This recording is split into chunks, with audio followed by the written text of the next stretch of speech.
Welcome to our Hong Kong Brief Show. I'm your host, Jenny. Today, we're diving into the colorful world of calligraphy, which is making a big comeback thanks to social media, online courses, and a new wave of enthusiasts. From traditional Chinese and Western styles to experimental scripts, people of all ages are discovering the meditative and creative magic of writing with dip pens and foundational scripts like copperplate. It's a lively scene with both purists and innovators, so stay tuned for tips on mastering this timeless art. Next up, a dramatic incident in Hong Kong as a 54-year-old man, reportedly intoxicated, allegedly punched a taxi driver, causing injuries and damage to the vehicle. The police swiftly responded, arresting him for assault and criminal damage after the driver called for help late at night. Thankfully, the driver received medical treatment, and the suspect was hospitalized too. It's a reminder of how alcohol-related incidents can escalate, so let's hope for safer nights ahead.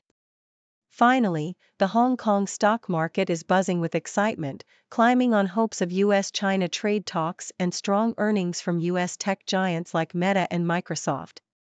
The Hang Seng Index jumped over 1%, with tech stocks leading the charge.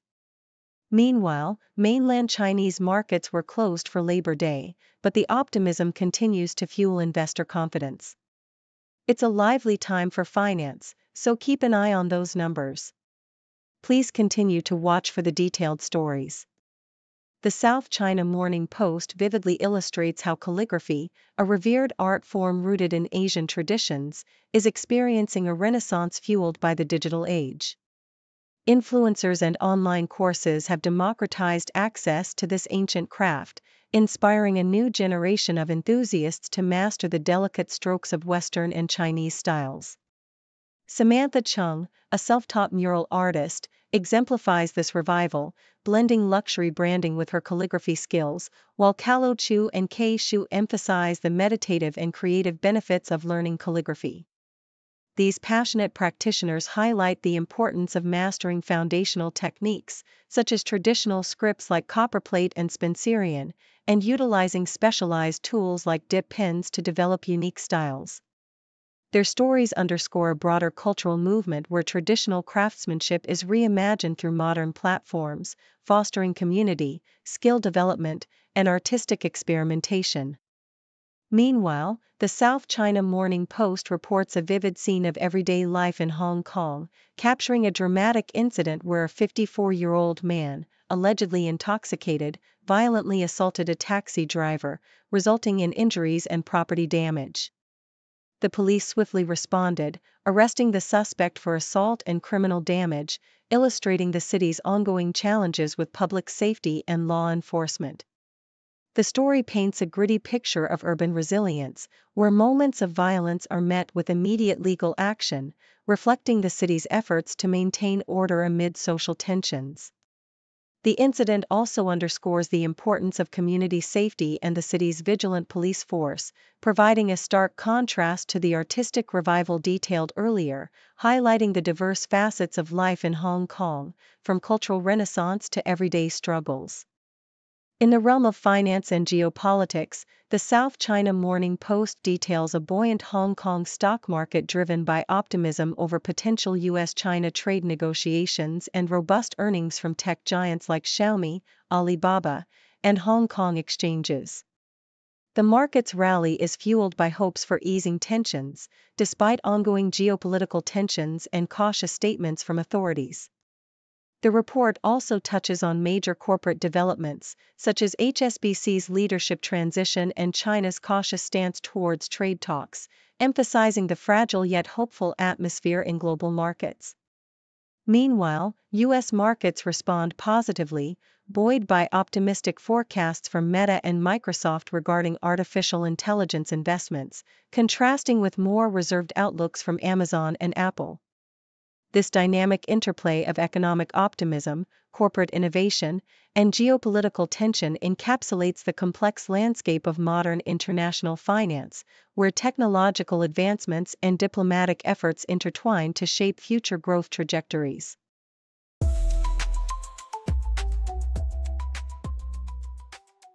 The South China Morning Post vividly illustrates how Tesla has transformed into a lightning rod for public frustration across the globe, with protests and acts of vandalism erupting from Australia to Europe and the United States.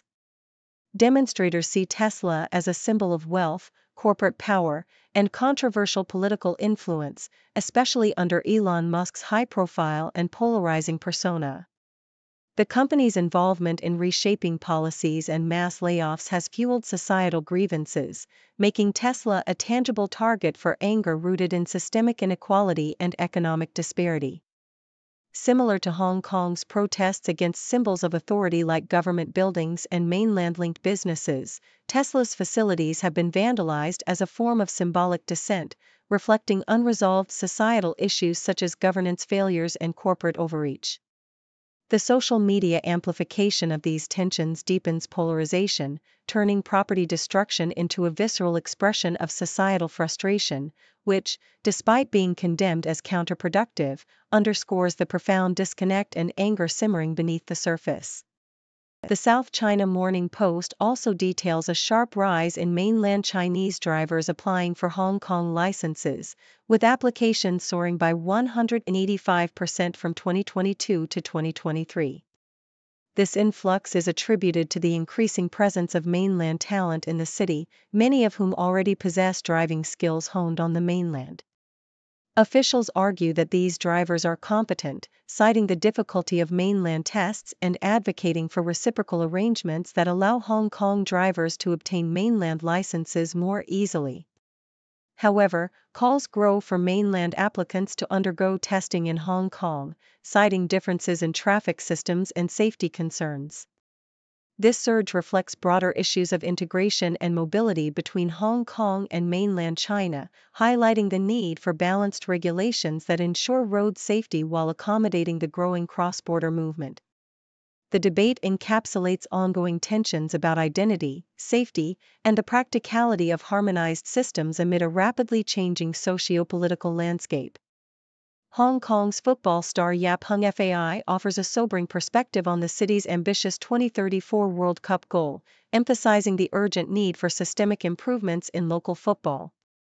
Despite recent progress, he warns that without significant enhancements in training quality, physical conditioning, and professional standards, qualification remains an elusive dream.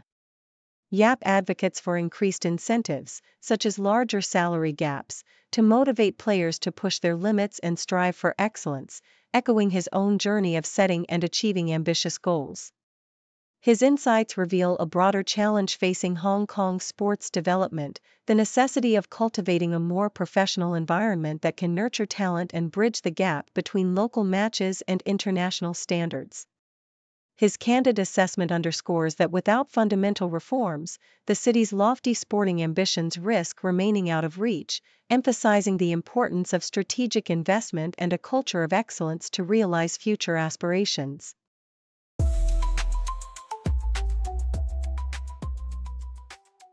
BBC reports that the U.S. is closing the loophole known as the de minimis exemption, which allowed packages worth less than $800 to enter duty-free.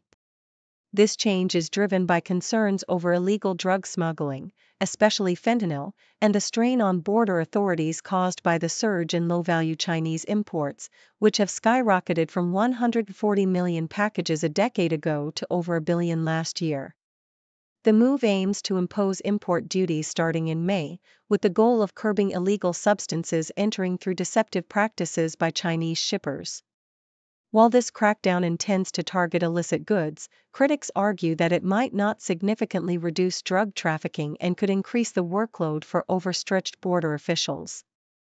Additionally, the increased tariffs are expected to raise prices for U.S. consumers, who have already experienced rising costs due to tariffs on Chinese imports, with Shine and Temu announcing price adjustments ahead of the new rules.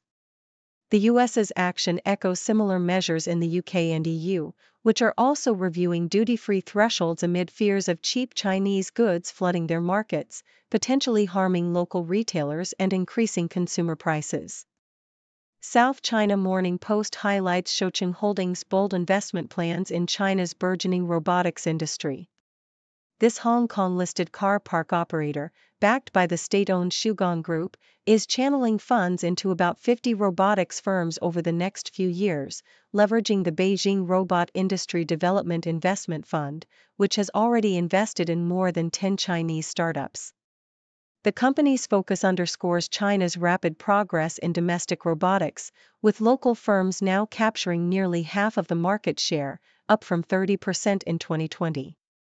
Amidst a surge of innovation fueled by advancements in artificial intelligence and a booming humanoid robot sector, Shouqing aims to provide not just capital but also R&D space through its industrial estates and parking facilities. Despite skepticism from some venture capitalists about the profitability of humanoid robots, Shouqing remains optimistic, believing that market disagreements and ongoing funding increases signal a vibrant future for Chinese robotics. This strategic push aligns with China's broader goal of localizing its manufacturing and technological capabilities, positioning the company to benefit from the sector's rapid growth. The South China Morning Post also reports on how Hong Kong banks are actively courting mainland Chinese visitors during the Golden Week holiday by offering exclusive incentives to attract high-net-worth clients. Major banks like Standard Chartered, HSBC, Bank of China, Hong Kong, Citigroup, and the Bank of East Asia are providing tickets to high-profile events such as Liverpool's football match against AC Milan and concerts by Taiwanese superstar Jay Chou, alongside generous rebates and tailored wealth management services. With mainland tourists comprising over 77% of arrivals and significantly investing in local financial products, these banks are expanding their cross-border wealth services to capitalize on the influx.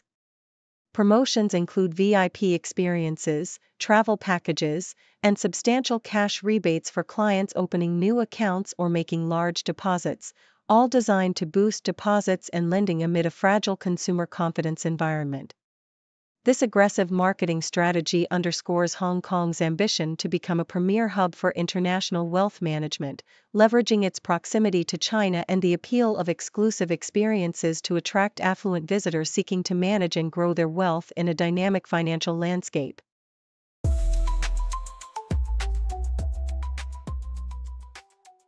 South China Morning Post vividly recounts the roller coaster journey of Shedeur Sanders, the son of NFL legend Deion Sanders, whose promising football career took an unexpected nosedive during the NFL draft. Once heralded as a top 5 pick, Shedeur's draft day was marked by confusion and disappointment, as he was ultimately selected in the 6th round by the Cleveland Browns at 144th overall. This dramatic fall was fueled by reports of lackluster interviews, a refusal to participate in NFL combine drills, and perceptions of entitlement, factors that led teams to question his dedication and readiness. Despite the setbacks, Sanders maintained a positive attitude, celebrating his selection with dance and pool jumps, and even endured an awkward prank call involving a fake team general manager, which he handled with grace. His story is intertwined with his illustrious family background, being the son of Deion Sanders, a 2-time Super Bowl champion and NFL Hall of Famer, highlighting a legacy of athletic excellence and the challenges of living up to high expectations. CBS Sports focuses on the complex personality and career of Shedeur Sanders, emphasizing the intense scrutiny and criticism he faced from NFL insiders, who described his interview performance as among the worst ever, citing his entitlement, poor body language, and inconsistent gameplay. His father, Deion Sanders, responded fiercely to the negativity, urging Shedeur to ignore the haters and focus on the positives, framing the criticism as part of a divine plan of growth and opportunity. Shedeur's background reveals a young athlete deeply influenced by his father's legendary career, having played quarterback at Jackson State and transferring to Colorado to follow his father's coaching career. His personal life, including partying celebrations and rumored romantic links, paints a picture of a talented yet young man navigating fame and expectations, with his father's unwavering support serving as a guiding force amid the media storm. South China Morning Post also details the inspiring story of Rory Kramer, a talented videographer and Justin Bieber's close friend, who overcame personal struggles with depression and a near-fatal car accident. Raised in Indiana, Kramer's passion for filmmaking ignited early, inspired by childhood admiration for music videos. His career skyrocketed as he directed acclaimed music videos for artists like Avicii and the Chainsmokers, eventually collaborating with Bieber on multiple projects. Despite his professional success, Kramer faced profound personal tragedy with the loss of his premature son, a heartbreaking chapter he shared publicly. His journey of resilience and love for travel and wildlife photography underscores a life marked by both creative achievement and personal hardship, making him a compelling figure in the entertainment world.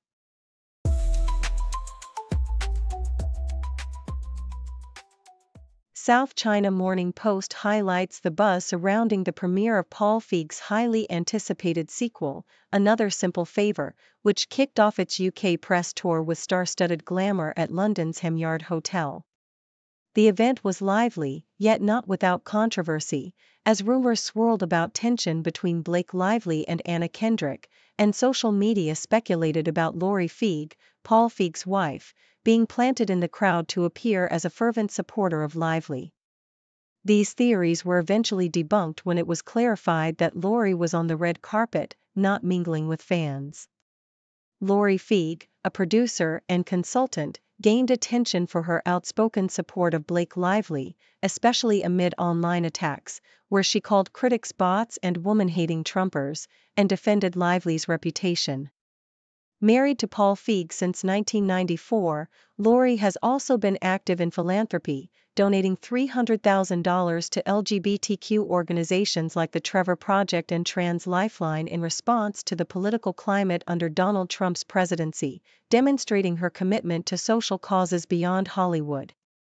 Meanwhile, the Sydney Morning Herald reports on Ethel Caterham, a remarkable 115-year-old woman from Surrey, who has earned the title of the world's oldest living person following the death of Brazilian nun Ina Canavaro Lucas.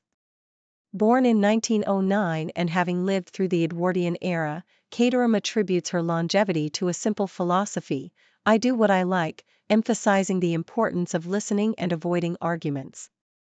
Her life story spans diverse experiences, from working as an au pair in British India to raising a family of 2 daughters and witnessing the world change over more than a century.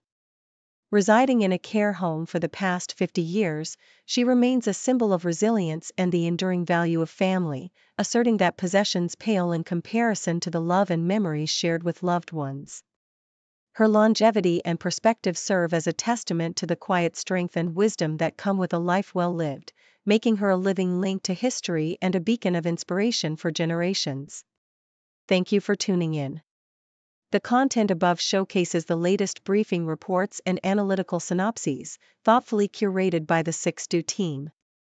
These insights stem from a wide array of reputable media outlets, think tanks, government sources, and specialized experts worldwide. We encourage you to explore these sources for a comprehensive perspective. Keep in mind that while the content may not always align with the official standpoint of 6Do Brief, it's not meant to be taken as absolute directives for decision-making. Comprising seasoned media professionals, learned scholars, and accomplished scientists, the 6Do team embodies a trailblazing, fully independent media entity. To customize 6Do Brief to meet your professional needs, you have the option to subscribe to a diverse array of briefings on our website, 6dobrief.com. Regardless of your location, you can conveniently receive 6Do Brief via email. Like a river, stocks to rise and sometimes shiver. Economy goes up and down. In this game, we wear the crown.